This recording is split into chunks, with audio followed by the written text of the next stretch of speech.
We are back, and on this episode, we got some hot topics. New releases is back, Copper Drop is back, and the heat on the feet. Episode 71 on the way.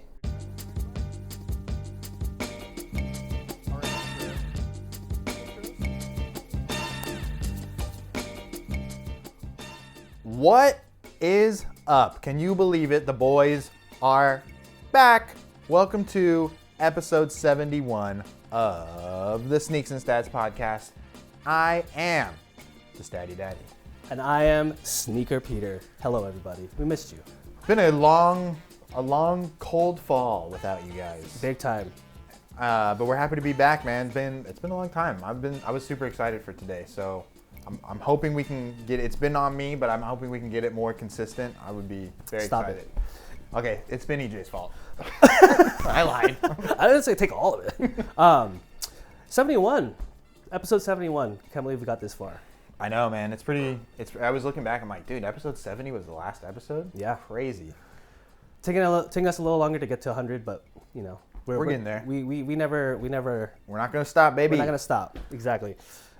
If you're new to the channel, please hit that subscribe button down low. Please like and comment on our videos. Yes. Follow us on our social media accounts, Instagram, Threads, X, and TikTok. Those are the ones. It's been it's been 10 weeks, I believe. It's been at least 10 weeks. Yeah, we checked it. A lot of stuff has gone down in the sports world in these last couple months. Huge things have happened. We've missed a lot. We've been enjoying a lot. As well as you guys. We missed you guys as well. Jason. Matt. But where should we start? I guess, let's start off with our boys. The boys in blue. The boys in blue, the Left Dodgers. my hat at home today, my $70 Dodger Stadium hat. The Dodgers won the World Series to be back-to-back champions. It was a great, stressful week of the World Series. If you were a Toronto fan or a Dodger fan, really, that was probably what people are saying was the best World Series of all time. I mean, it's got to be up there, man. 7 games. The last game went to extras. Yeah. That's unbelievable. Yeah. I mean, up there with the one of the Red Sox Yankee series where Dave Roberts stole the base and they were down 3-1 and came back. That's ALCS. That's up there too.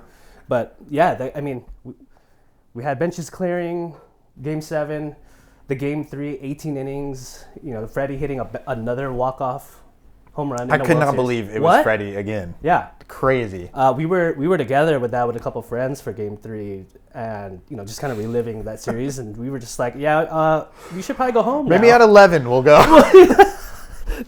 Wild, but we were able to we were able to watch it all. You dropped me off, and then I ran in, finished the game, and then before you even got home, you called me because they won as you were getting home. Yeah. Yeah, so it was close to midnight. I had work the next day, but it was just an amazing series. Heroes were born, I think. With Miguel Rojas. Miggy Rowe. Yamamoto. Yamamoto is the new king of LA. Guy, I would say. Along with Luka and all these stars of LA, and just kind of built a awesome career already in the first 2 years that they got here. Yamamoto and Shohei. Just got to LA in the last 2 years and they won 2 championships. It was just so you don't see that ever. So crazy that Shohei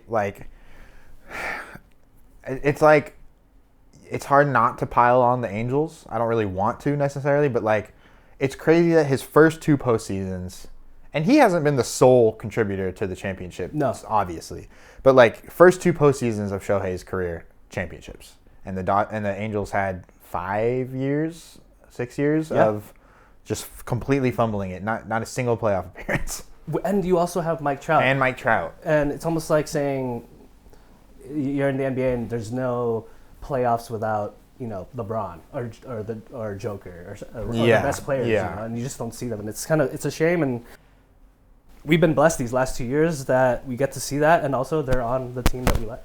So there is that. There is no complaints. And the success is just transferring and going through all the whole organization now. So now that they've won Walter owns the Lakers. Yep. Which we have talked about. Yes, and the news came out that Andrew Friedman, and Farhan Zaidi, who he used to work with on the Dodgers, are now executives for the Lakers. How do you think that they can bring that type of success also back to basketball and to Lakers? I do think there has been this sentiment brewing amongst Laker fans and like real NBA nerds that the Buss family, since Dr. Buss has passed, has been not messing up, but just kind of a mess. I mean, you've seen it even in that. I don't know. I think you watched that 10-part Lakers documentary, right? And they allude a lot to the fact that family is very dysfunctional. So, even though we've won since Dr. Buss has passed, and like we've had LeBron come in and AD and now Luka, like we've had these great players come to the Lakers, I do think that it was time to change things up. Yeah. So I do think that Friedman in particular is probably the guy that will help guide the Lakers. I do think he's probably going to be focusing on baseball, 9 months out of the year. But, I mean, if we can pull something off like the Dodgers have, where they can bring in talent that people maybe didn't know was talented before, like Max Muncy, for example, that would be great for the Lakers. I mean, the Lakers just need an injection of young talent. Yeah. So a good start with Luka. Luka is obviously a great start, great building block for the next 10 years, hopefully. So I do think Friedman will. I think from what I could tell, he's like an executive advisor. So I don't think he's going to be like the GM making trades and this and that. I think Pelinka has done a pretty good job. I feel like a lot of the times he gets pushed into a direction never been confirmed, but I feel like LeBron made it clear he wanted Russell Westbrook on the team, and so Pelinka had to make lemonade from lemons, and I think he's done a very good job. I do think that the Lakers just fired Jesse Buss and I can't think of the other Buss brother's name. No, not Jerry. The dad. They did not fire Jerry Buss. Jr. But the two brothers. Yeah, the two brothers, Joey and Jesse. Joey, that's right. Who, to my knowledge, which, a lot of the insider, executive stuff of the teams it's hard to know sometimes, but from my understanding, they were really involved in the draft process. And the Lakers have been a consistently good drafting team. You brought that up, which is a really good point, because I think about Max Christie. Max Christie. Obviously, trading for Kuzma was a huge piece. Trading for Kuzma was huge in the draft. I can't believe I can't think of the other guys. Dalton Connect, right? Connect has been a great pick. And throughout the years, Caruso was a free agent signing, but I mean, still brought in from the G League. Yeah, but same with Reeves, was an undrafted free agent. Yes, but just a good point that you brought up to that. Just our scouting team seemed to be pretty good consistently. So I'm a little upset that those were the two that got fired, but reportedly 2 of the 5 Buss family members voted against the sale of the team. So take your pick at who the 2 were. I do think overall, the transition to Mark Walter taking over completely, I think it will be good. I think it's going to go smooth. He already has, great history in LA with the Dodgers, great success. So I think things are going to change. That's just how ownership changes goes. I mean, you're already seeing it with Joey and Jesse being fired. But do you think that leads to a change with Rob too? Because I'm hearing rumblings that maybe he might as well clean house completely. Rob is definitely on the hot seat. I think so too. Again, he's a legacy guy. He's Kobe's guy, so that gives him even further legacy ties before his actual position with the team. He was hired by Jeannie. Obviously, probably relationships, friendships within the front office.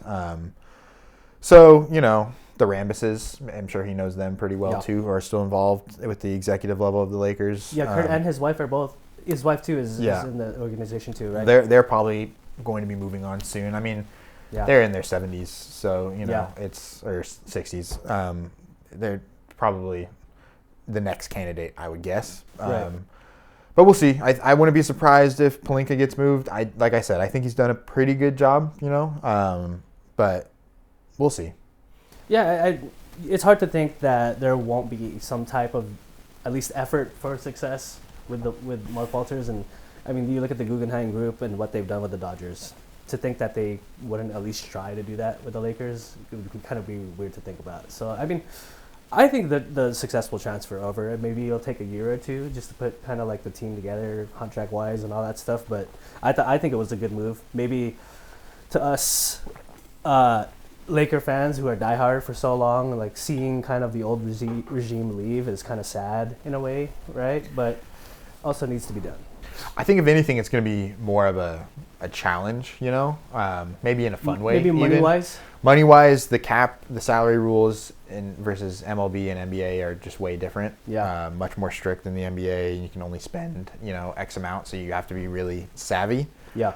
And then even just the way, prospects work in the MLB is way different. You just, you never know which guy is going to pop, Right. So if you can have a guy like Friedman, and obviously the scouting team with the Dodgers that can find these players that are going to pop, that sways things in your direction. Where the NBA is different. You kind of know if a guy is going to be in the NBA from high school at this point, So It's just different. It's just, it's about finding those Max Christies like we talked about, the Kuzmas later in the draft where the Lakers will hopefully be drafting if they have good seasons.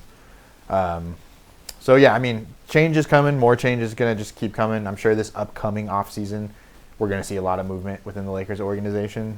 So, we'll see how it goes. I wanted to transition to the WNBA a little bit and give a shout out to the Las Vegas Aces, who in the time we were gone, they won their third championship.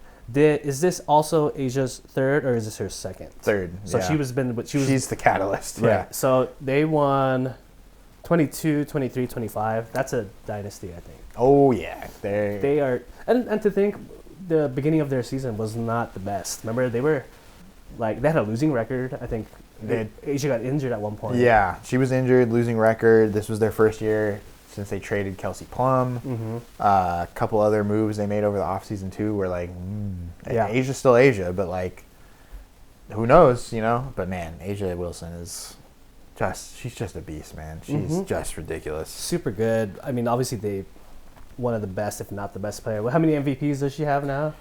I believe she earned her fourth MVP this year, if I'm not mistaken. She is the Ohtani of 2020, 22, and then back-to-back this year and the year before. God. I mean, how do you not give it to her? And she was pissed when Brianna Stewart won it in 23. I remember that being you really gonna give it to her over me? And now she's proved maybe I should not have done that. But also, from Stewie fans, you could have gotten Stewie. I think Stewie earned it for sure. And I love Brianna Stewart as a player. She's more than deserving for sure. Yeah, I mean, just crazy what Asia Wilson's been doing with the Aces, man. It's just not fair. She's just on another level of existence out there, man. Yeah. I think she is already in that GOAT talk. Right. And obviously got more to come. So I just want to give Las Vegas their flowers too with these two teams that are very recent, really created, the Aces and the Knights. Both have won championships since they started maybe less than 10 years ago. And how about them Raiders? Like I said, the Vegas Knights and the Aces have been very good. Yeah, the Aces were the Spurs sister franchise at one point. Mm-hmm. They were in San Antonio. I think they were I thought they were the Stars, but I think that's Dallas. Mm-hmm. No, the Dallas Wings. The Dallas Stars, I think, are the NHL team. Yes. I think they were the San Antonio Stars at one point in the Aces history. And then Mark, what's his name? Mark, I want to say Walter now, but that's not right. Is it owner? Cuban? The Raiders owner. Oh, what's his name? I forgot his name. But I know, funny haircut. Yes, goofiest haircut. That's how you know you're rich, when you walk around with hair like that, and people are still like, "Oh my God, it's so good to see you." You look great. Not only did the Aces win, but they brought out the broom against the Phoenix Mercury. Yeah, that was not a good series. And honestly, their toughest competition, I think, Davis. was that series against Mark Davis, was the Lynx in the series before. Yes. That series was nice, dude. Mm-hmm. And may have been a little different if Lynx are a good team too. Probably the second best team, right? I think people had them as the favorites, man. They had a great year. I really think that I think Nafisa Collier got hurt. Oh, that's right. That's right. Against the Mercury. Sorry, the Mercury played the Lynx, not the Aces. Who knows? That could have been interesting. Yeah. Well, what else you got? I wanted to go over kind of just a little bit of the Maverick situation too. You want to do surprising good teams, surprising bad teams? Because I would put Mavericks in the surprising bad okay, team let's do category. that. Okay, surprise. We want to talk about. We can start with them though. They surprised me at oops, hit my mic. They surprised me at how bad the season has been so look far, awful. dude. They have a couple surprising facts, as a matter of fact. Mm-hmm. Cooper Flagg, Yeah. as of game, I think 10, played more minutes than Anthony Davis has in his Mavericks career. Yep. That's not good. And then now he has played more games. I think AD has only played in 14 games for the Mavs since he got traded in February, man. Ouch. That's like almost 10 months of that's. Again, we love AD. What he's done for LA, but he's also came into the season at his most heaviest. Yeah. Which to me can't be good in terms of Not for AD. No. his body and injury wise. The whole and then the whole thing not playing. Kyrie hasn't played. No. They're hopeful that Kyrie can come back, which is crazy because he busted his knee, right? Pretty late. Yeah, pretty late last ACL. year. Derek Lively also hasn't played, and they lost obviously Tim Hardaway, who's on the Nuggets now. Yeah. Just great coaching staff, and we love Jason Kidd, but they are one. I don't know about that. But it's not like the Nico Harrison plan. Oh yeah, bye Nico. Who's also just got fired. That happened as well. It seems like they're transitioning from that very quickly. And I think that's the rumor, right? Is they kind of were letting things simmer to see if Nico was right and that AD could be the guy. AD's injured again. Yeah. Apparently his medical personnel, Anthony Davis's medical personnel, is saying he's good to go, but the Mavericks ownership is worried about because it's a calf strain for longer that he could tear his Achilles or something. So they're being cautious with him, but then what people are thinking now that they fired Nico, essentially admitting that the trade was a bad trade, and now they're thinking they're withholding AD from playing so that his trade value doesn't drop any lower than it may already be, so they can trade him and just blow it up. But do you think that's a cop out though to say that they're because I would like to be careful with AD too. I heard that he can go already, but he thinks he can. But the Mavericks are being a little extra cautious. So do you think that's a kind of a cop out that the media can make a narrative around they're just saving him for trade value? Oh, I'm not saying it's not. I'm not saying it's not. I don't think that's 100% the case. I think you're probably hoping that you could scoop by, until Kyrie came back and the AD's healthy with just Clay and Flagg, but obviously not working very well. I'd like to think too that they kind of want to.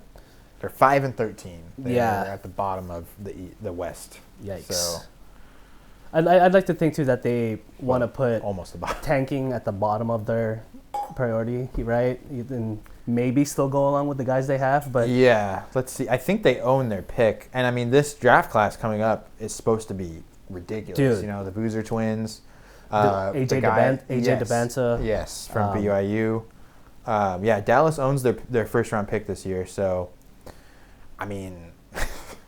They got some stiff competition in the tank, dude. But also the Zards holding it down, baby. But also if tangent a little bit. If the Clippers are bad, what is it? Their pick goes to the Thunder this year, right? The Clippers, Yeah. probably. The Thunder have everyone's pick. Yeah. They have everyone's pick every year. Get this, dude. Okay. One of my favorite websites for you NBA nerds, tankathon.com. It essentially reverses the standings, and the worst teams are at the top because they have the best chance of getting the number one pick. But it also shows you which teams their picks are being sent away. Cool. Yeah. So, for example, God, some of these trades that teams made. The Pelicans, who are 2-15, we'll talk about them in a little bit. Their pick is owned by Atlanta. So even they shouldn't be tanking. They don't want to tank, and they're 2-15. Dude. Oh, whoa. The Clippers, to your point, another team we'll talk about in a little bit. Their pick is owned by the Thunder. The Jazz, who are also only 5-11, their pick is owned by the Thunder. The Thunder are. Well, we'll get to them as well. They're rich. They are on a stupid roll that we haven't really seen in a while. With no J-Dub. And no J-Dub. But, no, they have J-Dub, but they don't have J-Dub. Oh, they have. So, no. You're confused. They have Jalen Williams, but Jalen Williams is not playing. We are officially back. And they're doing all this without, one of their main guys. Steamrolling players. SGA hasn't even played in the fourth quarter in 11 games. Oh, that's nasty. That's ridiculous. But again, we'll get back to the Thunder. It's. I mean, for the Mavericks, I don't know if you blow it up or kind of go along with this the rest of this season. But again, we'll kind of see. Here's the thing, right? AD is very injury prone. We all knew that when the trade happened. We knew it before. I do like you said. We are big AD fans. I feel like. First year in LA was pretty good, got the championship. Second year, he was injured a lot. He only played like 39 games or something. And then same with the third year, he only played like 50. But after that, the next 2 years, he was looking solid. Like he looked healthy. He was showing up in the playoffs. Could have been a defensive player of the year. I was very happy with. Yes, he should have been. I think that one 2 years ago. I don't know. He is going to be turning 33 in March. So, I wouldn't say he's at the end of his career. No. He's probably can play until 37, 35. One contract left, maybe. Yeah. Yeah, I think one big contract left. So I think the Mavericks, you can see a good team in there, It's just about digging them out right now. Yeah. You need Kyrie. D'Lo is just not the answer. He does not fit on this team at all. And you need Clay to be Clay, but for Clay to be Clay, he needs a Kyrie. He needs a Steph. He needs that guy. So I think if you hold on to AD, if you're the Mavericks, you can make it out okay, But maybe you don't want to. Who knows how long AD is actually going to be out? I wouldn't be surprised if he was back somewhat soon. Christmas time. But we'll see. Switching over from the surprisingly bad to surprisingly good, I wanted to talk about the Pistons. Pistons, man. Wow. I remember when we were doing like our preview of the East, we're like, well, the East is trash, and we kind of forgot about them. I think we briefly mentioned them, the Pistons have a pretty good run. They said we could make them noise a little This bit. is the year for them. This is the year where, it's open for them. Right. It's super, super open for them. So, first in the East, 14-2. The Raptors are 12-5 somehow. They're awesome too. The teams that we were thinking, the Knicks, they're struggling, 9-6. Philly, we didn't really think they were going to do well. 9-7. The Magic, we thought they were going to be much better than they have been. Went down. Even especially with Desmond Bane, I thought that would be helping them, but he hasn't really been a great fit there either. So it's kind of even the Cavs. The Cavs are really good, but 12-6. I think in that East, you just kind of thought they would be even better. Even better than that. Yep. But yeah, the Pistons, man, they are rolling. They have not lost since October 27th. Jalen Duren took a step forward, I think. Yes. He's a wall. You cannot move that guy. No. Who's the other guy I was thinking of on that team? Asar Thompson is you know what? My brother isn't the only good Thompson, So he's killing it too.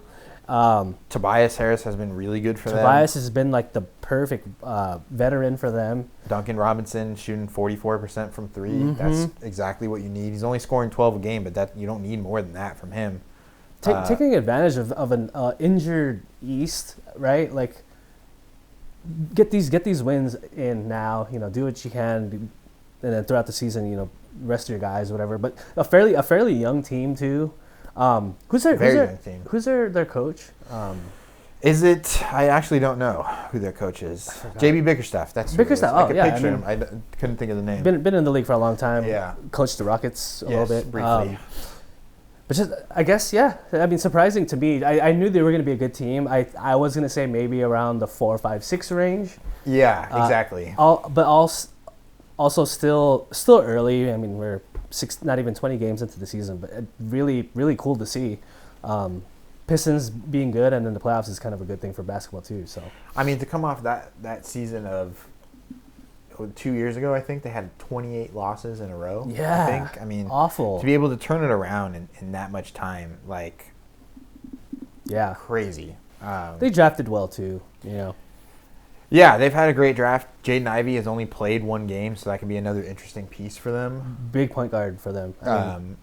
So they're exciting, man. That series against New York in the playoffs last year was so exciting. Yeah. Even though they lost, and we made a video about they still haven't won at home in the playoffs since like 2007. Yeah.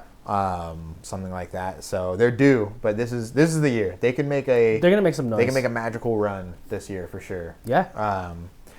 But they're already kind of the favorites in the East at this point, and so come playoff time, Giannis is going to have his sights set on them. The Knicks are going to have their sights set on them. Mm-hmm. So they're going to be targets. They're not going to have that underdog Pacers run from last year of like, where did these guys even come from? Mm-hmm. Experience-wise, too, they're going to be fairly new. Yeah. So, but we'll see. We'll see, man. They're nice. Cade is the guy, man. He is. We didn't even talk about him. He's having an amazing season as well. Almost averaging a double-double, 27 points, 9.9 assists. Shooting 44%, which is fine, not too terrible. Yeah, he looks good, man. They look just locked in, man. They know where each other's going to be on the floor. A lot of these guys have spent time together, just not winning. Right. Jalen Duren's been there. This is his third, fourth season, maybe fifth even. Just fourth season. Like they've been there. They know what to do. Exactly, and they're riding the wave right now. It's one of those tough teams that you kind of like to see. Switching back over to bad. Yes. Clippers are bad. I want to start with some of the moves they made. Like, I think or was it a trade? No, they let Norman Powell walk, right? They traded Norman Powell to free up some room. A terrible decision because he was, if not their best scorer last season, and now he is on the Heat, and the Heat are actually pretty good this season. So I just saw a stat the other day that in the last 20 or maybe since their inception of a franchise, they scored 140, I think 4 or 5 times or more, and in this last week they've scored 144 times. Oh wow, they are rolling on offense, which I think I didn't think that. I thought they'd be a defensive team, but Norm Powell is averaging 25 a game. That's a career high for him. Killing it. And they lost Duncan Robinson, right? Duncan Robinson. Caleb Martin's not there anymore. Whichever Martin brother it was that was there. Shout out to Spoelstra for getting those guys. He always gets his team to show up, man. I think he doesn't get enough credit for that. Never won Coach of the Year. I know. Eric Spoelstra. Wild. But I mean, I brought up that trade just because the Norman Powell trade to the Heat. They traded Shea away. Right. They traded and all those picks for Paul George. I just think the decisions they've made the last couple of years. They've been planting trees for Kawhi. I don't think we've been back since the Kawhi story. We haven't even talked about that yet. That'll be a whole podcast. Episode. Yeah. Yeah, I mean the Clippers. Yeah, they have made some bad moves. That the Norm Powell move was to bring in John Collins. A little more size. I think that's fine. Norm Powell, obviously. I mean, you're looking like, we shouldn't have traded Norm Powell. But John Collins he's been fine. Average. He's been maybe a little below average for him even. Only averaging 5 rebounds, which I think that's what they were really looking for, was a big rebounding presence. Obviously, Chris Paul, that's kind of just been that's a retirement tour. Yeah. It's just it's like a nice, sentimental move to make to bring him back for his last season. For sure. He hasn't been a contributor, I would say, though. He's had a couple of good games in the last couple games. He's been playing more, but he had a couple of DMPs in there too. So yeah. Brook Lopez was another big addition for them this year, but he has He's only playing like 15 minutes a game. Mm-hmm. He's been fine. Nothing too crazy. Yeah.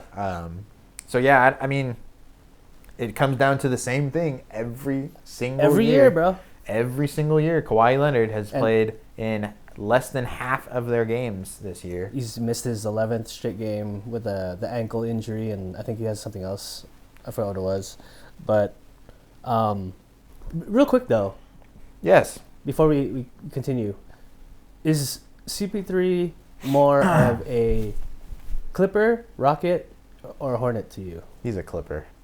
Those were his best years. Lob City was the best, I think. Those were special times for that franchise, and he was the face of it, in my opinion, more than Blake.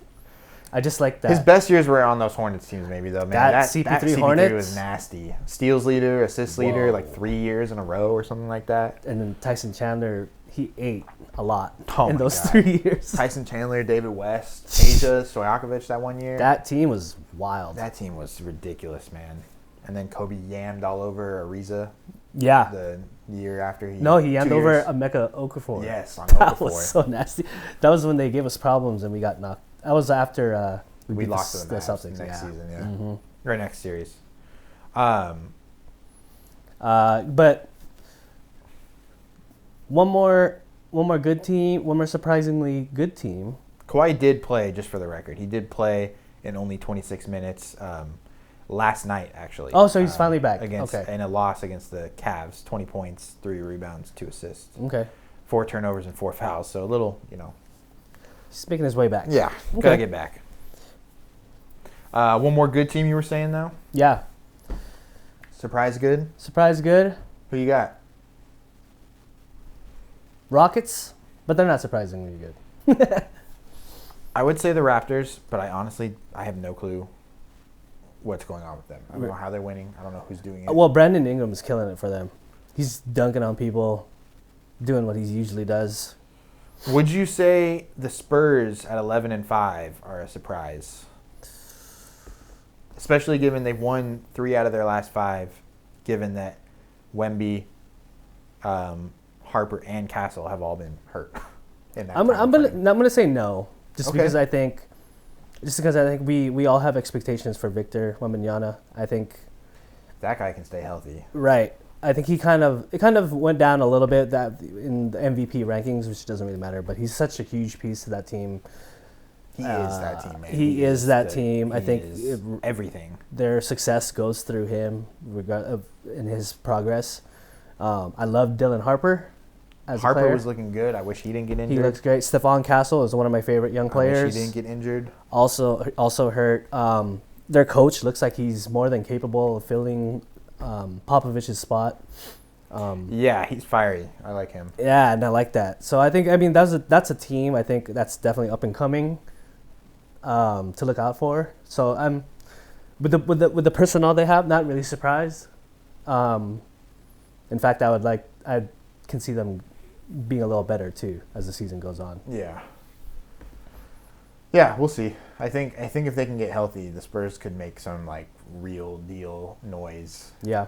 I still think Thunder are not surprising, but cream of the crop. 17-1 without Jalen Williams is ridiculous. So I don't think anyone is coming out of the West besides them. I think they are just on a different year than everybody, man. And to our point about the Pistons of like, well, these guys have played together, like they're really clicked into each other. The Thunder take that to a whole new level, man. I mean, these guys have been playing together for years, and now it's just like the skill of everybody has jumped to a point where they are almost unbeatable. Their only losses to the Trailblazers, who had a weirdly hot start to the season and have tapered off since then. I mean, just the Thunder are just maybe a surprise that they're this good. Maybe, I don't know. Yeah, they're on a legendary pace right now, man. They could make some crazy noise. Yeah, no, definitely a surprise team that's good, but because you didn't expect them to be this good. No. But before we get into some kickaroos, how about Steph Curry's kickaroos? Oh, you want to talk about the chef's shoes? He is not under the armor anymore. He is. There is no armor on that. He's off armor. Yes. Right? Yes. So if you guys haven't heard, shocking to probably me. The biggest sneaker story of the year so far, even bigger than the AE2 finally being released after a couple of years of waiting. And there's already leaked images of the AE3. Wow. Steph Curry has... the way the stories have been worded, it sounds like he asked to be released from his contract with Under Armour. Or there was some kind of deal struck, and just the language he's been using about how like they've been really a good partner over the years, but it's been time to change. And I've been hearing stories about how Under Armour is kind of failing, so kind of makes sense that he might want to be cut loose. But he has been cut loose, and has been wearing some crazy stuff. Dude, he's officially a sneaker free agent. He did, for those of you guys in the know, he has been wearing. He has Curry brand, which is Under Armour. And he and Curry brand, all of the Curry brand logos, language, trademarks, everything is being removed from Under Armour. He's free. He is a free agent. This is kind of the biggest free agency since Kobe, at least, and that was 22 years ago. He's been wearing some crazy stuff, man. For the most part, he is still wearing Curry brand shoes, which are Under Armour shoes, when he plays. But for warm-ups and tunnel fits, he's been breaking some stuff out. So we can take a look. Definitely. This was the first pair that I sent to you, and we were both tripping. The whole world was. Yeah, that he was wearing. First day, the day that this was announced, he's like, "Oh, we'll break out the Kobe's." And what did I tell you? Doesn't it feel like he's like, man, I've been waiting. Doesn't it feel like he's been waiting to wear a little bit all this stuff that he has? You know, I think we talked about a long time ago. I don't remember the theme of the episode. I think it was maybe just his shoes. He used to wear Hyper Dunks. He was one of the Hyper Dunk Nike guy. Yeah, faces back in like college in his first few years, and then obviously he got this big deal. You've told the story of Nico Harrison messing up the Nike deal. That pitch to Steph using KD's old pitch. Yeah, and then putting Seth Curry instead of. What are you doing? Classic Nico. Come at on, this Nico. Point. Man, the amount of times that guy has just been able to skate by being friends with Kobe, dude. Seriously. Yeah, he obviously has he favors Nike. He has not worn Nikes in a game since his free agency has begun. He's been mostly Curry brand, and he has worn this next shoe, which is Jimmy Butler's Li Ning shoe. He wore another colorway of this too for warm-ups. This is the Batman colorway, they're calling it. Interesting. I think he's worn this a couple games in a row now, so that's kind of an interesting little. I mean, obviously, I wonder if it's like support to the teammate, right? I mean, he's kind of a free agent. I mean, Curry brand. He is a free do what agent. you want. Curry brand could create a partnership with another brand. Obviously, Li Ning has been popping off for a while. Is Clay? No, Clay is Clay Anta? Anta. Yeah. But obviously, being with Jimmy, there's a relationship there. And then D Wade. Yeah, D Wade's the yes, D Wade's the big guy. So that's interesting. I'm definitely curious to see what other shoes he'll break out on the court. He wore a pair of Shaq Gnosis in one of his tunnel fits. That was sick. Pennies. He wore the pennies, the foams. That was crazy. Sick. I couldn't find a ton of photos of those for some reason, but I did find these, which maybe were the craziest thing he was broken out. The Oregon, University of Oregon Jordan 3. Isn't it just so weird seeing him in other weird, stuff? Dude. I am not used to it at all. Here's something that's kind of weird too. Is like, obviously, the Jordan 3 to me, you're like, okay, I'm dripping. Like, I'm gonna wear my drip. And Oregon Steph doesn't strike me as that guy. Yeah. And I think maybe that's just Under Armour shoes. Under Armour doesn't give me like, no one wears Under Armour for like drip. As good of the shoes as they may be. So yeah, it's crazy to see him in a like super rare pair of Jordan 3s. Yeah, and I'm not used to it. I'm still tripping out at every shoe he wears every time they have a game. Shout out to made it super exciting. Super exciting stuff, something to look forward to see what's next, right? Shout out to my cousin Martin, who is a huge Golden State Warriors fan, and his opinion on the situation is kind of stuck out to me a little bit, where he said that he never really followed and liked the whole Under Armour line. He said the shoes weren't like he bought 2 pairs of the shoes of Steph's shoes, different models, and it was very underwhelming in terms of performance wise. A lot of the stuff that he saw Steph wearing, off the court in terms of Under Armour apparel and towards his line, they didn't put out as a product for people to buy.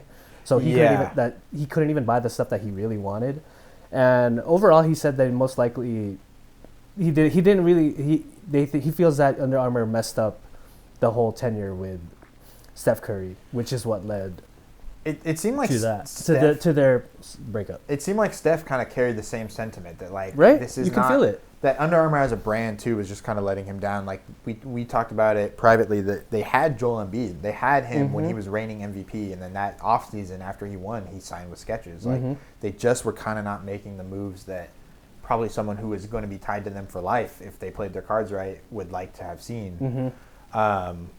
It is kind of a shame though, because I do feel like the last few Curry models have been nice. Yeah. And obviously the De'Aaron Fox shoe, the Curry brand Fox 1s, and I think the 2s are out now. They look almost identical though. Those were nice shoes, man. Like I feel like that could have been something, and obviously now that's gonna be kind of up in limbo for De'Aaron Fox, because even though he was again under Armour, he was a Curry brand athlete. So now Curry brand's no longer with Under Armour. I'm not really sure how that's gonna shape up. I think he's gonna have to stick with Under Armour. Yeah. But you know what I think is missing from the whole Under Armour Steph collaboration throughout the years is I think of Shea and what he did with his shoe, and in terms of rollout too. The rollout has not been there.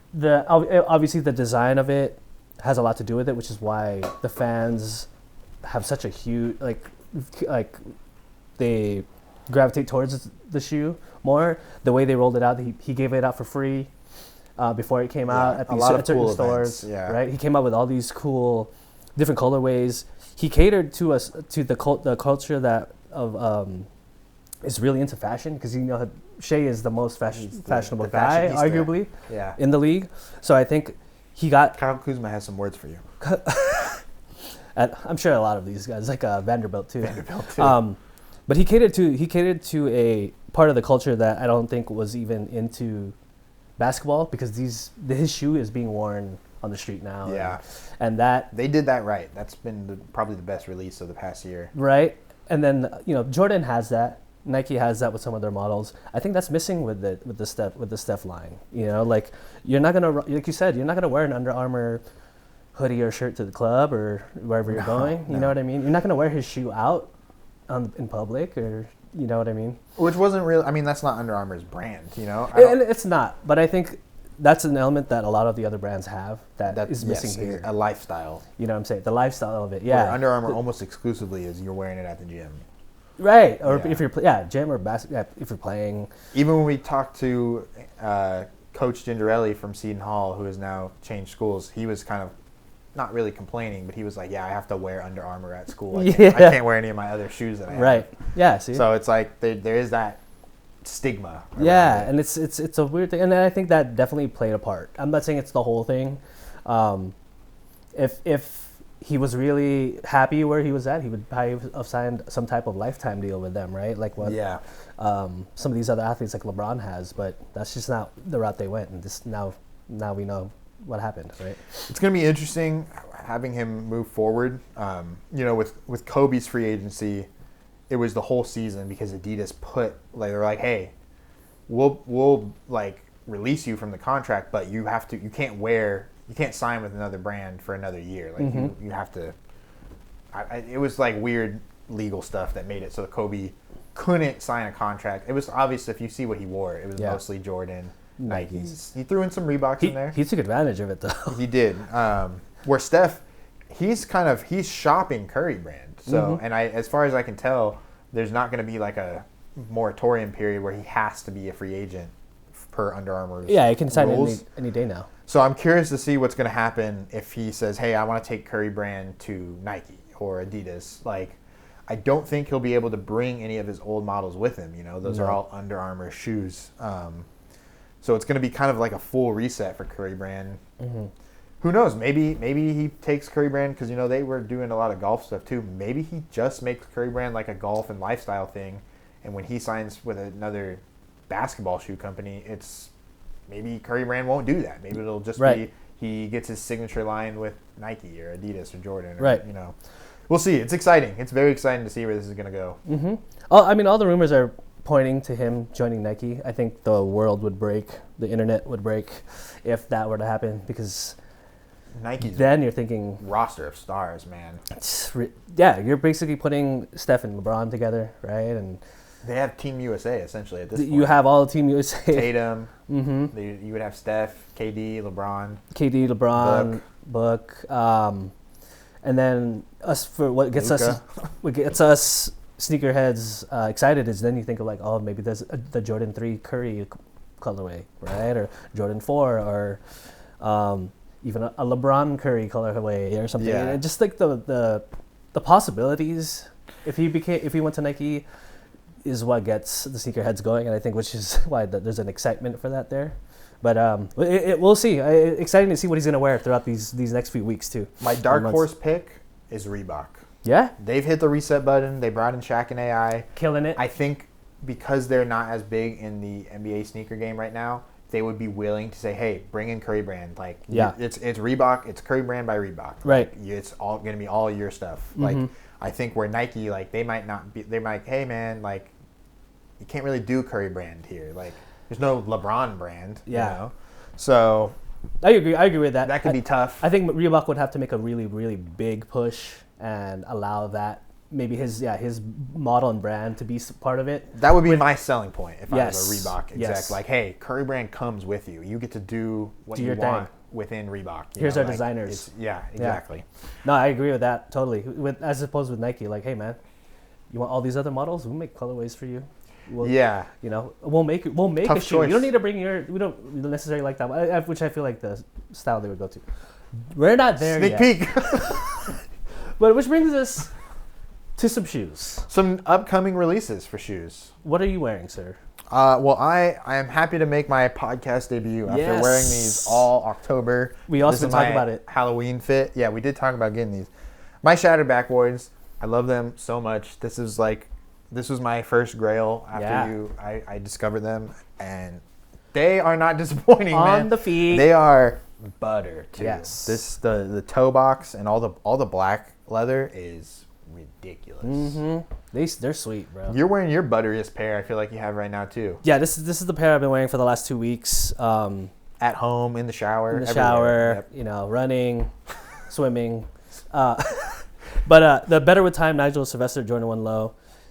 I can't think of a better. I'm a huge Jordan 1 Low fan, as you guys would know.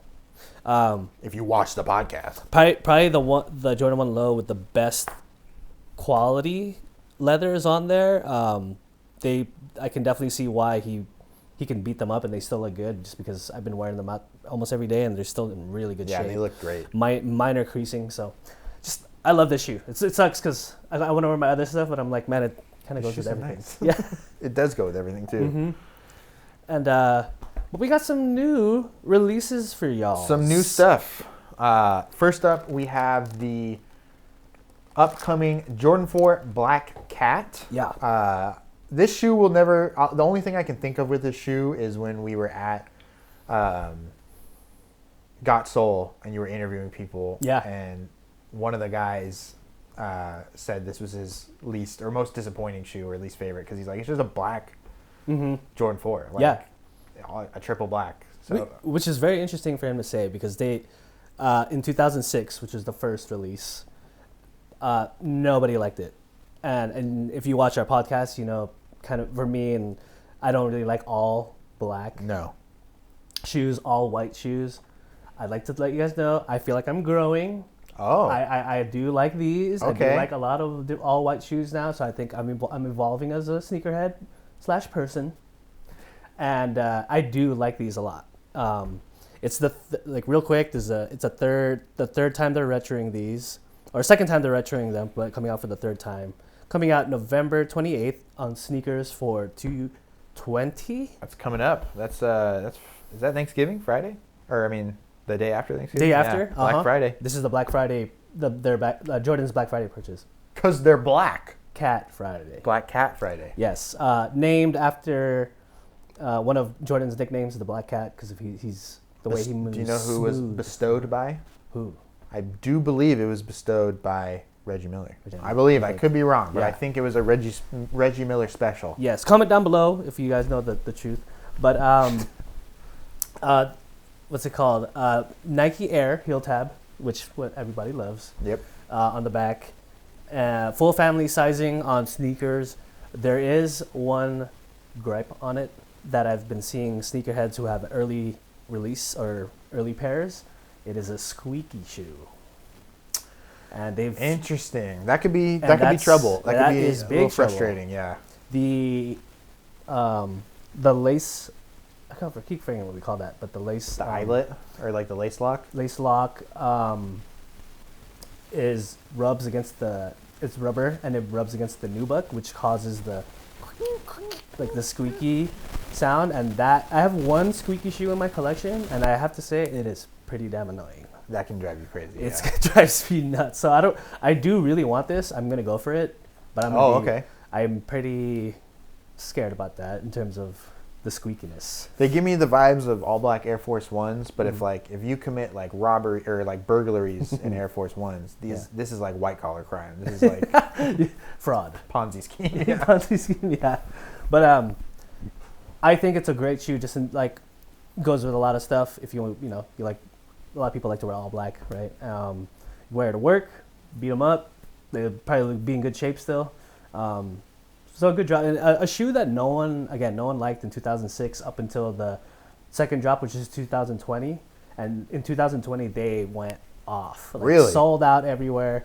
Went up to like $800, $700. Holy cow. So this is a shoe that a lot of people have kind of turned their opinion on, and are back to loving it. So. I gotta say, in our year of Jordan 4s that we've had, probably my least favorite so far. For sure. The Cave Jordan 4s looked really nice. Mm-hmm. That was a pair where I was like, Travis's? yeah.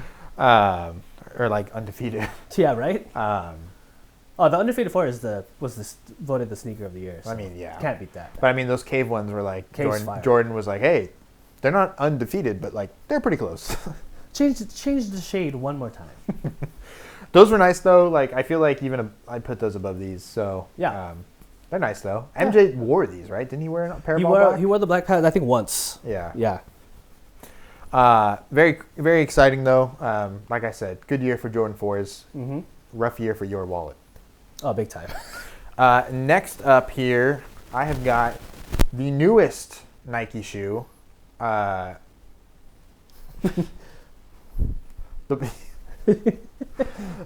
Nike Book 2 which was just recently announced. Another kind of slow rollout, similar to like the AE2, where Book was wearing those Book 1s for like 2 years, I think. Oh, he was riding that wave, bro.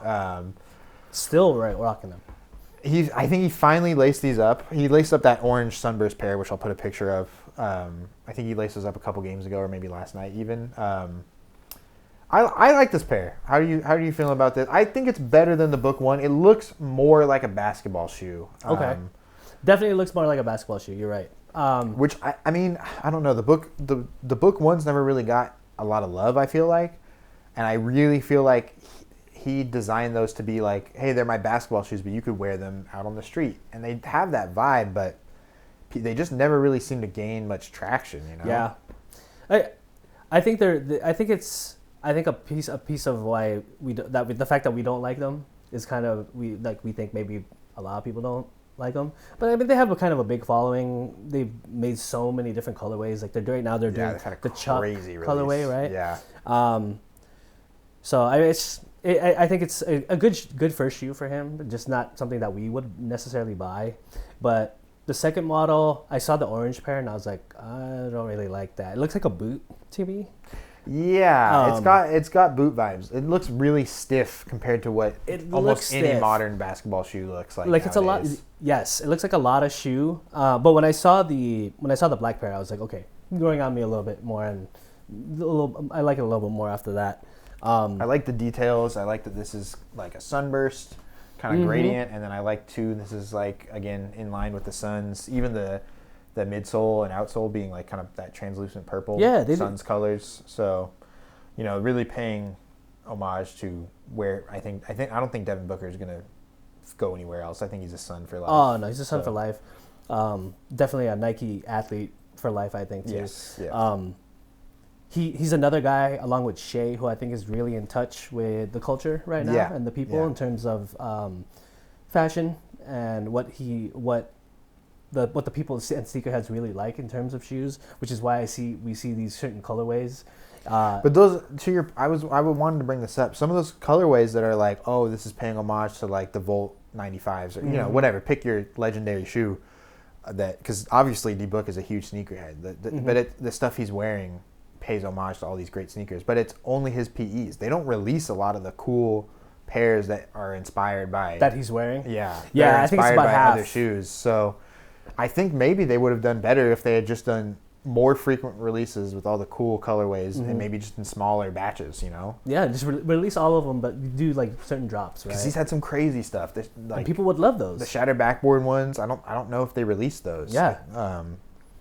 Which maybe it competes with your actual shattered backboards, but I feel like it's still cool to be like, it would be cool if you were a collector to be like, I have the real one and I have the book, Oh no, for sure. And there's definitely money to be made there. But yeah, like I said, I think he's the perfect player for Nike to kind of release stuff like this. He's gonna have his own apparel. Yep. I think he's having like sets made, like sweat sets. Oh yeah, and yeah. Like cut off bottoms and like loose hoodies that he's coming out with. The designer that he linked up with for this is Ben Nithang Kome, who we've spoken about before, who's done Kyrie's, Asia Wilson's shoe, and obviously those are all iconic models. But yeah, I mean, just a good shoe. Obviously, he focused on, he's just like Jordan and Pippen, who wanted to be closer to the floor. So that's why you see like the sole is how it is, and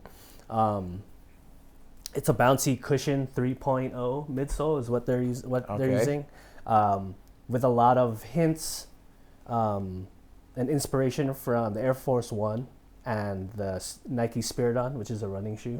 So a good infusion of different ideas put into one shoe. Yeah, he's a great NBA player that has good taste in shoes, for sure.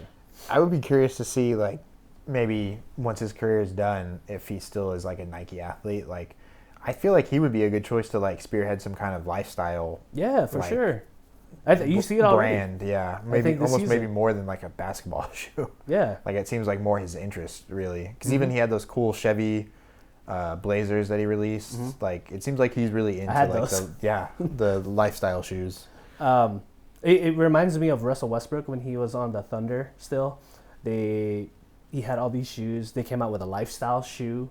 They came out with lifestyle apparel for him. So it's kind of like the same thing. But I think with Book kind of being a little more of a star right now, and more of a spotlight on him, it's a little bit more catered to the people now. Yeah. Any release info for these yet? I know they were just announced. So. It's there's no price yet. I would imagine it's somewhere near the same pricing of the Book one, but Nike, which is I think like 140. Yeah, like 140, 160, I think. Yeah. And Book is, or Nike has released that it's coming out in January, just not an exact date. Nice. But we will. You said he's wearing it already, right? Yeah. Just laced it up for the first time. I think it got leaked like the day before, maybe teased, and then the next day when he wore it, it was announced earlier that day. Yeah. So keep your eyes peeled, man. January. Oh, you Phoenix fans. You Phoenix fans. That's right. Alliteration. Last up, we've got a pair that I'm kind of interested with the release of this because it was kind of part of it already happened. Yeah. We've got part of the Stranger Things collection, the Stranger Things Air Max 1. Air Max 1, yeah. Collab here. Super fire. I mean, me and you are huge Stranger Things fans. Yes. The show is coming out on the 26th. First 4 episodes. Very exciting. They're all like an hour and a half. I think one of them is like 2 hours. So you're basically getting 4 movies. I meant to rewatch some of the show I have not. And You have not? Running out of time. Yeah, no, seriously. It's coming out on, what, Thursday? Yeah, I'm Or going to have the to watch 26th, some which recap is, videos. I think Thursday at midnight. Yeah. Or maybe Wednesday at midnight. Wednesday at midnight, sorry. Yeah, I started watching season 4 just to kind of I might try and do season 4. Yeah, get some episodes in. But they are coming out with a lot of shoes. A crazy amount of shoes for this collab, which I do feel like Stranger Things has been like the biggest cultural phenomena of the Netflix era, the streaming era. I would say, for me at least, the best Netflix Probably show. best Netflix show, yeah. I really love Stranger Things. I've rewatched the first 3 seasons like 3 times. Same. Every time the new season. Yeah, they're so good. That first season is insane. First season's good. The second season I actually think is the best season. The second season is so good. Super good. Yeah, so I'm super excited about these. All the shoes that are coming out are really cool. The Chucks, ooh, I might have to get the Chucks. How do you not, dude? They're super fire. They look so cool. There's a Chuck High. There's a Converse Weapon that's blue that's coming out. Not a lot of Stranger Thing touches on that. No, but I think it's just a cool like beat up throwback to like it's a shoe from the 80s. That's when the weapon was popping. That's when the show is set. It's got the bright blue. It's very 80s, but there's a lot of the shoes have cool Stranger Things touches. Maybe like, so this one, for example, there's not really a ton of Stranger Things branding on it, but you have on the tongue there, the upside down Nike logo. That's cool. It's also on the heel. Very, very cool. Yeah, and then the Stranger Things on the tongue. Which is going to match the apparel that comes out. That says Stranger Nike, which is pretty dope. There's an LD 1000 running shoe coming out as well as part of this collection. The Nike Field General High, which is crazy. I've never seen the highs. I've only seen the lows of those. It's kind of a crazy shoe. I could kind of get behind it. Yeah. I feel like it's better suited. I think it maybe is a woman's shoe. They're selling it as a woman's shoe. I could see it, I see the vision. Yeah, not for me. Yeah, but I mean, I like the Field General. It's just a little high on the ankle for me. It's very high up. And then the two Converse shoe models that are coming out. But every shoe will come out with a set of pins, just like the collection that dropped a few years ago. I have the Nike Cortez that also came with the pins. What's it called? And what I was going to say, so not every shoe has like you said, not too many Stranger Things on it. The Dunk also came out. The Dunk came out a couple weeks ago, which was itself. a hit. Dude, I wish I hit on those. Me too. I told him I was going for another shoe, which is why I didn't go for it. But they are on fire right now. They're like $300. Awesome. They're super awesome shoes. Super like cracked leather and just kind of aged already. Leaning into like the upside down, I think like the actual like the shoes are scary. Not just flipping stuff upside down. Like really leaning into the upside down is like a place. Right. And just the cool thing, like we love the show and we love shoes, so if you're gonna combine those two together, just explosion. And to your point, like Nike must know, because like they're releasing I think 6 total pairs of shoes for this collection, which is the most they've done I think since we've been doing this podcast for one single collection. Yeah, so, along with apparel too, so it's a big deal for them. Super big deal. And who's your favorite character in the show? Steve is up there.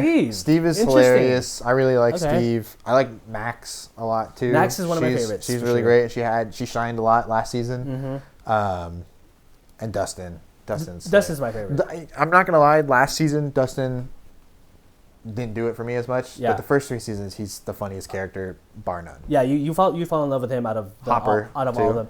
Hopper, I think, is the funniest. He's the funniest. Along with I forgot his name. The guy with the glasses. The nerdy, the conspiracy theorist guy. Yeah. He's great. I love that guy. He's great too. Those two interacting is very, very good. Right. So yeah, these are coming out on December 4.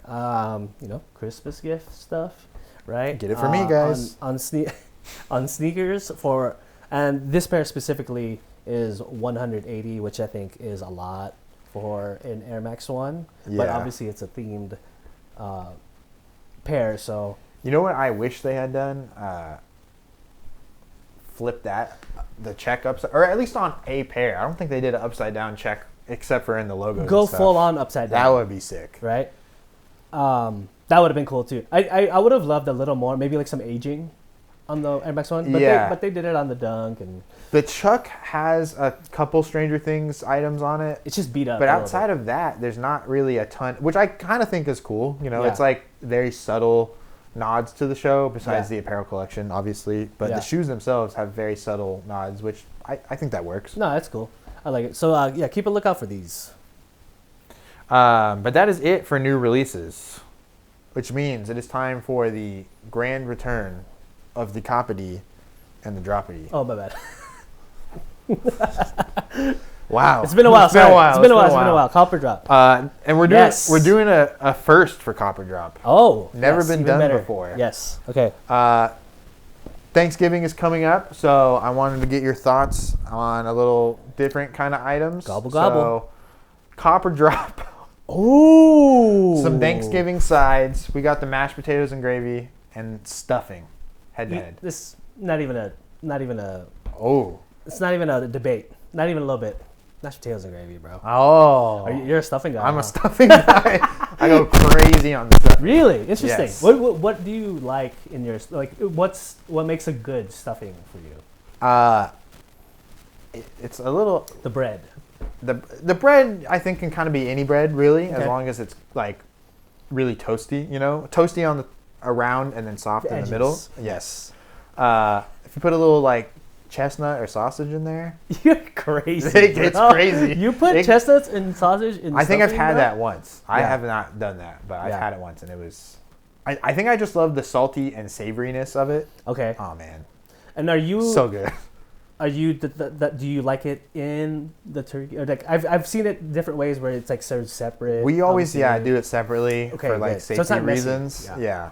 Like I've heard that... Safety reasons? I've heard that it won't get cooked. Like, so the turkey juices will drip onto the stuffing. Which is not good. And then because it's so far inside the bird and like wet, it won't heat up properly to like a safe temperature. So you can get like salmonella from stuffing. Like it won't cook it up. Even if the bird is cooked completely. So...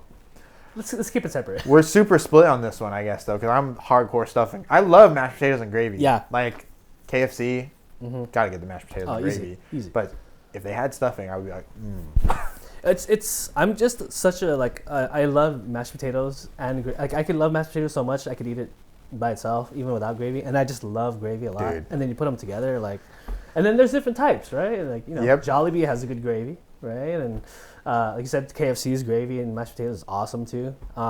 That's just the fast food ones, but yeah, the real deal stuff is good. You know, so good. When you make your own mashed potatoes, throw the butter in there, some chives, yes, garlic. Forget about it, dude. So I mean, hey, at least they both got love. Yeah. Oh, they got love. But is this your favorite Thanksgiving item? Probably. Yeah, I would have to say for that for two. I mean, I love cranberries. Right? The cranberry sauce on some turkey, that hits. Dude, Thanksgiving is like one of my favorite meals. Everything about it. I'm hyped up. I'm getting hyped up right now. I would love to take you to a Filipino Thanksgiving party one day because, well, especially for my family, is we need to have the turkey and you know, the Thanksgiving stuff. Yeah. But we also have the Filipino food stuff because everybody wants Filipino. So it's just like a table of too much food. Yeah. But hey. Really, you don't never disappoint on the Copper Drops, bro. I was like, Thanksgiving shoes. I was looking them up. I'm like, you know what? There's none. No. They should do some type of. I mean, I saw some concepts when I was Googling. I'm like, well, I would actually be sick. Instead of a swoosh, it's like a drumstick. It's a drumstick. The turkey. Or a wishbone, like.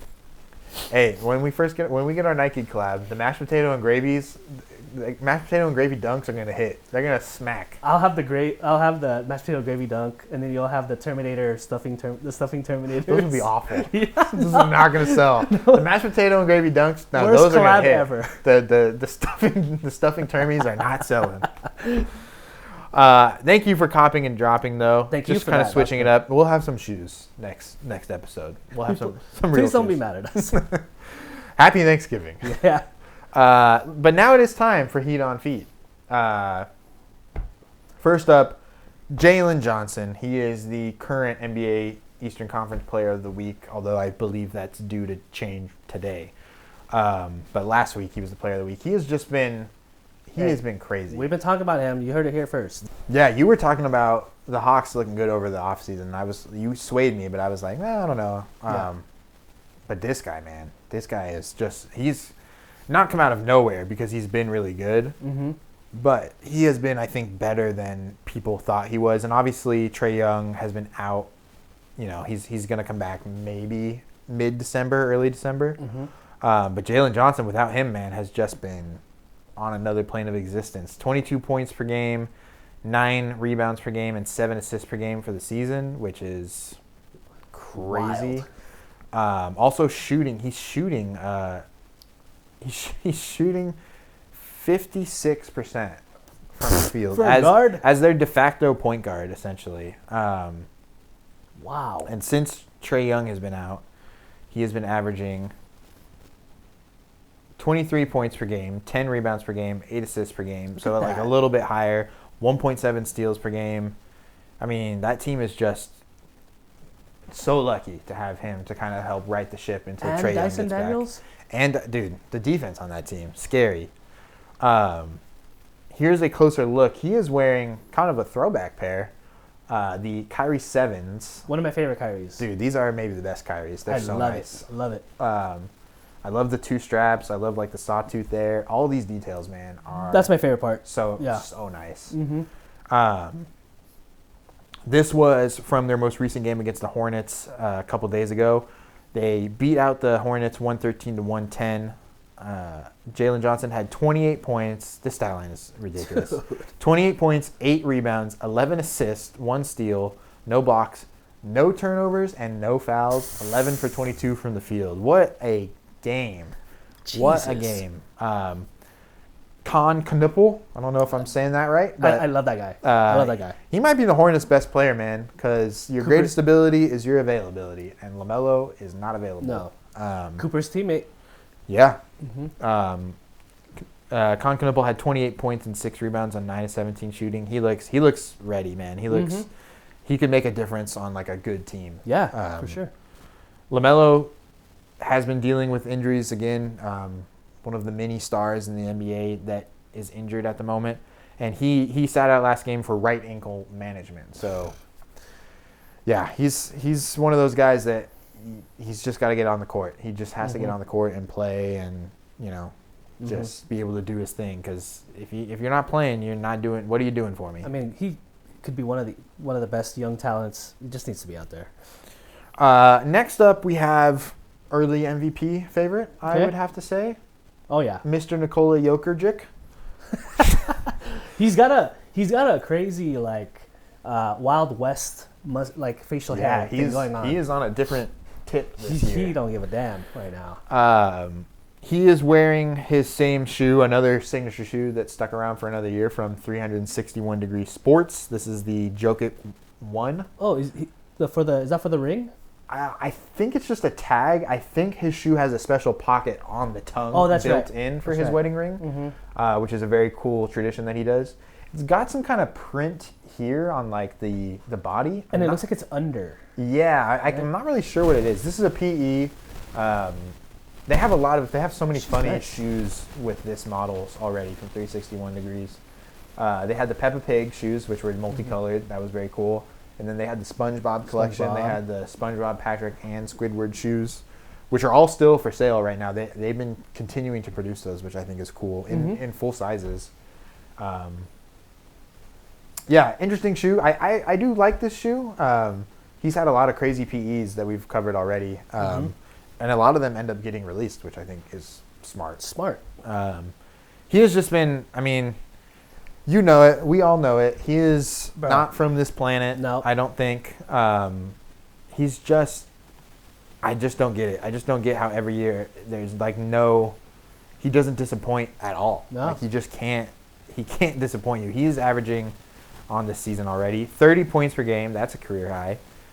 13 rebounds per game. That would be his second most in his season. And 10.8 assists, which is also a career high. Shooting 62.8% from the field. Threes. And he's shooting 41% from 3, almost 42 on 5 attempts per game. Yeah. That's not fair. That is not fair. Nope. Obviously, the Nuggets are doing really well. And you called that. You said their offseason moves were maybe the best, and it's showing, bro. Honestly, they're all good. It's not the offseason moves though. It's Aaron Gordon, man. This dude all of a sudden is like, stepped I'm up an too. all-star. It turns out. No, but Tim Hardaway and Bruce Bowen are doing what they came in. Bruce Brown. Bruce Brown. They came to do. You know. Yeah, Hardaway's averaging double digits. That's what they needed off the bench. Yep. Cam Johnson, little disappointing. Only 9 points. Only shooting 33% from downtown, so not great. And his volume is just not really there. Jokic is shooting more threes than him. That's not what you want. Gordon is shooting more threes than him. That's definitely not what you want. But yeah, this man is just on another. Yeah, I don't know what's going on with. He's got to win. At this, if you had to pick an MVP, it's him for sure. As good as Shea and Luka has been, Luka is up there. He has to be. Joker has to be up there by himself. I do think Luka actually could be an MVP favorite just because of the narrative. If the Lakers are doing really well offensively, I think he's the most unstoppable right now. Yeah, he looks ridiculous. But we also got to bring up. You brought up Aaron Gordon, which is good because he's having an all-star season. But Jamal Murray is also having an all-star season. They're clicking. But despite that, they did end up losing to the Kings in their last game. The Kings? Yeah, their fourth win for the Kings on the season. Teams. And Sabonis was not playing. Yeah, which is kind of crazy. In that game though, 44 points for Joker, 13 rebounds, 7 assists, no steals, no blocks, only 2 turnovers, 4 fouls, 16 of 28 from the field. Christian Brown and Aaron Gordon did not play. Those are a couple big names for the Nuggets. So there's that. Jamal Murray, 23 points, 9 assists. Cam Johnson, 20 points. So he had a good game.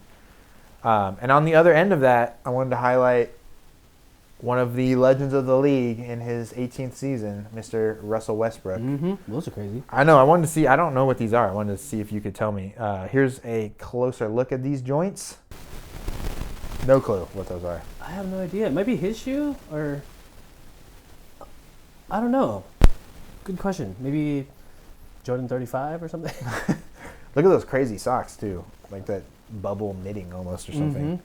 But those are cool. Brody has been having an interesting year. You know, just a guy that just can't really find a great fit. Obviously, the Kings are not winning. This was like I said, only their 4th win. He's just not really contributing much. The Kings are like a collection of old Bulls players and players that just didn't end up anywhere else. They just don't really make sense to play together. Like, there's no shooting there except for Levine and Keegan Murray, I guess. You have 3 guys who need the ball a lot. Who need the ball. Russ can obviously pass, but Levine's not passing it. DeMar's not passing it. Yeah. Sabonis can pass, but like it just doesn't. There's no cohesion there, man. It just doesn't make sense. Westbrook did have a really good game, though. 21 points, 6 rebounds, 11 assists, a steal, a block, 1 turnover only, 4 fouls on 9 of 16 shooting. Schroeder had 21 points off the bench, and Russ took Schroeder's starting job. Schroeder was supposed to be the starter when he got brought in Sacramento, and then Russ kind of got brought in at the end of the offseason. And, he's been doing well. And in his starting, he's only been starting for 6 games, and in those games it's been 12 points, 7 rebounds, 7 assists, 3.5 turnovers on only 44% from the field. So hasn't been blowing me away, you know? I don't know. We'll see. I feel like any of these guys could be trade candidates at this point. This is a team that's definitely going to blow it up. And just directionless. Just no direction besides Keegan Murray. You gotta start fresh with this team, especially like the older vets I think will end up on teams that could be playoff teams. Like I don't see. I already heard rumors of DeRozan going to the Clippers. I just saw that one today. I think if you can move the contract of Levine, which is so huge. I think you move them. Maybe even Sabonis somewhere who could be a big piece. Sabonis has had a good season. 17 points, 12 rebounds, 3.5 assists. Yeah. They just don't fit together. That's really, at the end of the day, I just don't see how this team is supposed to do much of anything. I mean, obviously the record speaks for itself. 4 of 13. You know, they lost their last. What is this? 8. They were on an 8-game losing streak when they came into Denver and won. Yeah, good revenge game for Russ. You know, he's been pretty upset with them that they stated they didn't want to bring him back. It's just. I mean, I don't see. I guess the beam hasn't been lit. You know. Not much lighting of the beam going on. The button is like super dusty right now. They are third.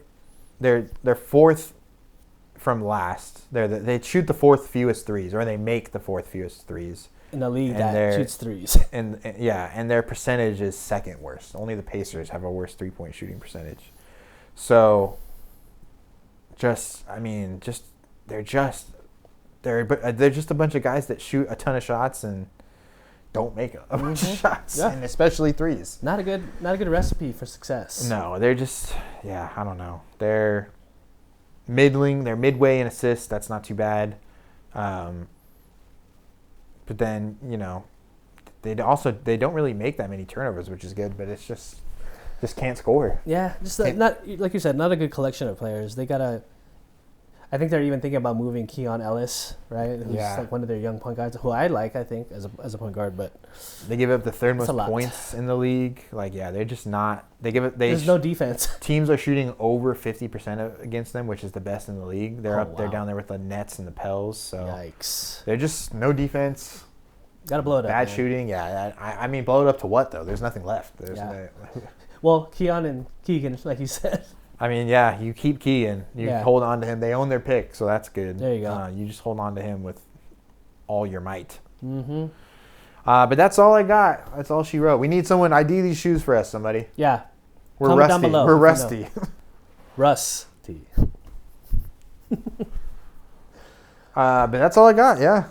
Thank you for that. Good return. That was actually a very good heel feat for show. And before we go, the return of Stump. Better be easy. I need a warm up. It's pretty fun. This one's pretty good. I found some cool ones. I think you'll definitely get them. If you're with somebody at home, please feel free to play along. Blind them, earmuff them. Time up. Time out. Put him in timeout. His name's Tate. Steph Curry holds the record for most consecutive threes in a game with 268 games with a three-pointer. Ridiculous. Who are the two after him? Klay Thompson. No. Oh boy. Yeah. I feel like it's someone. Is it Malik Beasley? No. Duncan Robinson. No. One of them is like a star, and the other guy is like a big time role player from early 2000s. Kyle Korver. He is third. Okay. With 127 games in a row. Who's second? Harden. No. Good guess. It's not Harden. Good guess. Oof. He's currently Dame. Very good. There we go. I was like, it's got to be one of these 3-point shooter guys. Yeah. 150 games for Dame, and then Kyle Korver, 127. Okay, next one. This is a great one. I'm very proud of this one. All right. The NBA team that changed their name the most throughout the years. That's interesting. Changed their name the most. Yeah. It's not the Lakers. It's not the Pistons. Definitely it's not the Celtics. It's not the Knicks. The Kings. That's a good guess. They were like the Royals at one point, and then I think they were even something before that. Yeah. The Clippers were the Braves at one point, but they were from another city. Yeah, but that I guess doesn't really count. The Wizards. Very good. They got to be up there, right? Because they were the. Who were they? They were the Bullets. They had 1, 2, 3, 4, 5, 6 names total changed. So they were originally the Chicago Packers. Okay. Chicago Zephyrs, which is why you see the Zephyr jerseys back in the day.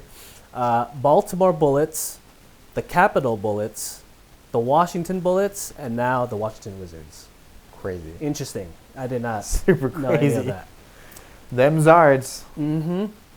And we were talking about championships and parades earlier. Who was the NBA team that had the first ever NBA championship parade? Ooh. Celtics. No. Lakers. The Lakers. Okay, I was like, gotta be one of the two. Yeah. They own like half the championships in the league. That's true, and I felt like that was kind of easy, but I thought it was really interesting because the first parade ever, and it was in 1950, and it was also really it was that long ago. Yeah, wow. Crazy, and also that was the first team to win a back-to-back championship in the NBA ever. George Mikan. Look him up, kids. Dude, the first. Back in my day awesome when I big. could watch George Mikan. George Michael? George Michael. He would carelessly whisper Whammo. into my ear. Nice. Stupid. But that's pretty good. You got them. Yeah, Nice. those weren't too hard. Also, pretty cool stats that I think we don't normally talk about. So Yes. The Whitman, first parade ever. Pretty cool. That's pretty crazy. That it was in L.A. Yes. You know. Well, Minneapolis. Well, shoot, you're right. It was in Minneapolis. They're all freezing. Everyone's like in Hey, it fur was coats June. and stuff. It was fine. It's like 10 people. Basketball. What's basketball? But it feels great to be back, bro. Yeah, I was super excited for this. I'm excited for the next one, so stay tuned. Yes, we will. We are going to do our best to pump these out for you guys. Holidays are here. Please check out our Halloween Horror Nights video on our YouTube channel. Yes, it's That great. just Looked like a lot of fun. That was our first vlog ever. We will also be at Survivor Series in San Diego this Thanksgiving weekend. So look out for lots of cool content coming out this next week. And we'll see you next time on the Flippity Floppity.